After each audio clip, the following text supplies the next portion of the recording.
Hello. This video will be attempting to explain my favorite checksum algorithm, Fletcher's checksum. This algorithm was made by John Fletcher in the 1970s. If you don't know what a checksum algorithm is, or what its purpose is, it's basically an algorithm that adds up the data of a stream of data or a file, hence the name sum, and it generates a fixed length integer or string. This is meant to verify the integrity of the data relative to the data that was originally transmitted.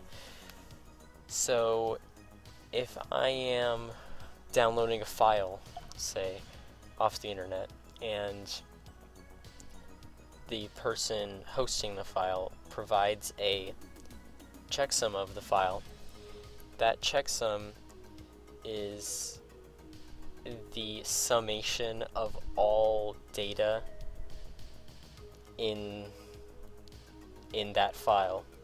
So I'm provided a specific string or integer that correlates with that file. So when I receive it, if I put it into a checksum algorithm, I can compare the two checksums and of my file that I've received and the original person's checksum that was hosting the file. And if they're different, then that means something has been modified in the file, or there might have been an error. There might have been an error in the transmission of that file. So that's just a quick rundown on what a checksum is. So into what Fletcher's checksum is. Fletcher's checksum generates a 16-bit integer. However, in other iterations, it has been modified to generate, say, 32 or 64-bit. But we're looking at the original checksum. So it generates a 16-bit integer composed of two 8-bit integers, part A and part B. So when we look at, this is an example of the first cycle, because as you know, checksums run in loops. So in our first iteration of our loop, we have the variable A and variable B. So first, A equals itself plus x sub 0, and what x is in this equation is our data array. So it's like a set in mathematics. So we have this, it's just A equals itself plus the first variable in that set.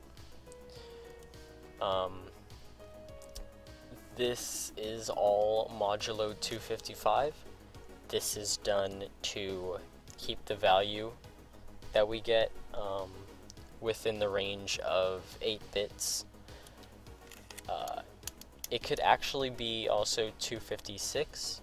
In fact, that would allow for more values if it was 256. Not sure why Fletcher made it 255. But anyways, yeah, moduloing keeps it, because as I said, it's fixed length. We need to have it both values as 8-bit variables. So we have A, very self-explanatory. This is what happens in every checksum algorithm. And we have our other variable, b. B is, I would describe it as a cumulative variable. What I mean by that is every cycle, the current value of A is added to B. So B is an accumulation of all of the values that A has had. Try to get that through your head. It's when you look at the code, it's a little bit more understandable.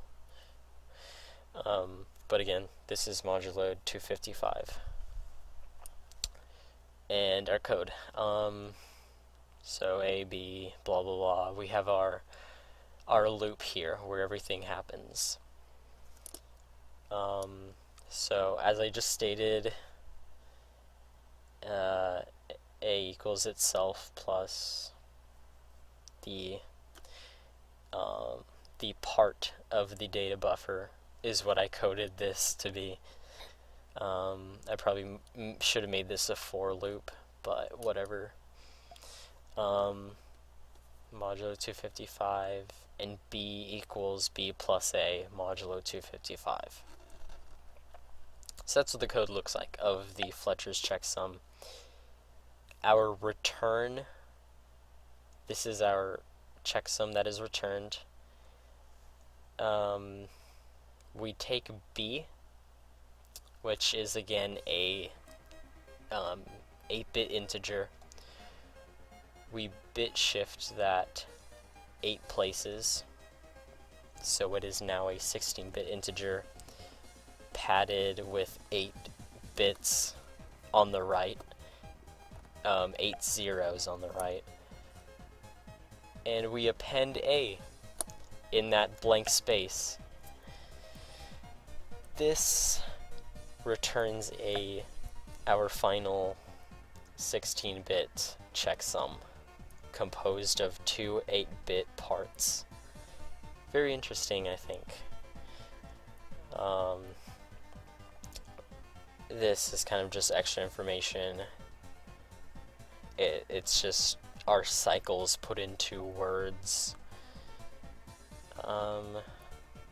So yeah, that is Fletcher's checksum.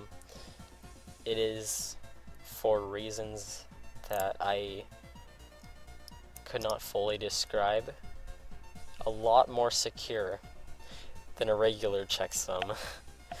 So, thank you for watching this video. I hope you enjoyed it. I'm going to try to make more videos, like explaining checksums, because cryptography is kind of something I'm really interested in. So, thanks for watching.